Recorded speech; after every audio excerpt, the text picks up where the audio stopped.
Welcome to the Grow With Us comprehensive planning process, responsibly planning for the future of Lexington County. This video describes information to help you provide feedback on what we call growth scenarios for the county. You may provide your feedback and see more information about the process at growwithuslexco.com. This video gives a brief introduction about scenario planning, describes the three scenarios, and describes information to evaluate the scenarios.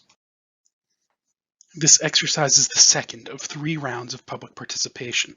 The purpose of this engagement is to get residents' input on how the county should grow in the future. About scenario planning. Scenario testing is a tool where a computerized model of the county is made with available data, and different patterns of future development are tested. The results give us indicators that can be used to compare the different scenarios. Responses from the public help us generate a future land use map and policies for the comprehensive plan, a document that sets policies for development and growth for the next 2 decades. A scenario is an opportunity to explore different policy options and understand implications outside of the real world. A scenario is not a map of what exists today, nor is it a forecast of what will definitely happen. The 3 scenarios.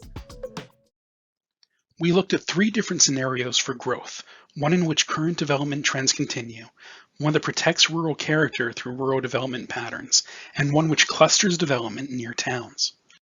Each of these scenarios has been painted with potential development categories onto all of the land in the county. The colors correspond to different development categories. The development categories reflect different development patterns, and this palette is available in the survey and in the scenario scorecard packet on growwithuslexco.com. For example, agriculture and farms is a category of very low density development, with homes on or near working farms. The pictures help to explain the categories as well. This is the first scenario. As we walk through the scenarios, look at how the development categories are arranged on the map. The current development trend scenario has a similar growth pattern to that the county has seen in the past few years.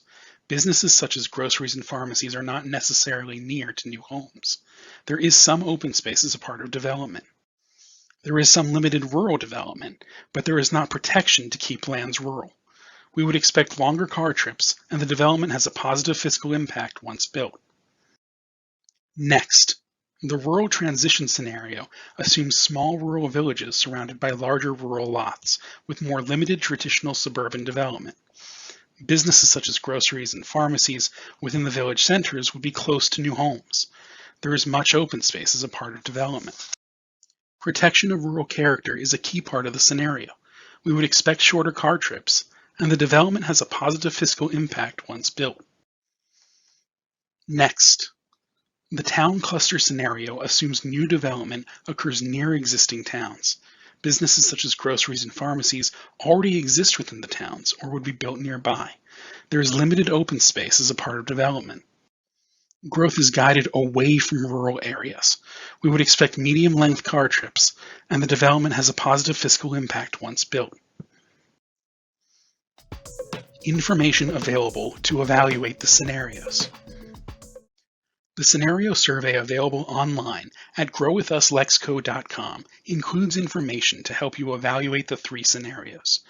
One key tool is a set of priorities that residents of different areas of the county identified during the October 2020 Idea Week events. Knowing what different areas care about can help with evaluating the scenarios. These priorities are located in the scorecard packet available to view alongside the survey. The first 3 pages include information about the data available, and the next 3 pages of the packet contain highlights from the scenarios. The packet includes descriptions of each scenario metric that can help you dive deeper into the data about each scenario. This packet also describes key assumptions, including that we are looking at new growth that is expected to occur by 2040, that existing development is not changed, that though this is a county process, it does make assumptions about what occurs within the towns, that all scenarios have the same number of new households and new employment, and that the majority of new residences are what we consider single family, including single detached houses and townhomes. On the survey at growwithuslexco.com, you can review this information in more detail, provide your thoughts on the individual scenarios, and explain which you like best and why. This information is critical to helping us develop a comprehensive plan that reflects the will of the community. We thank you for taking the time and hope you will also tell your friends and neighbors to go to growwithuslexco.com and take the survey.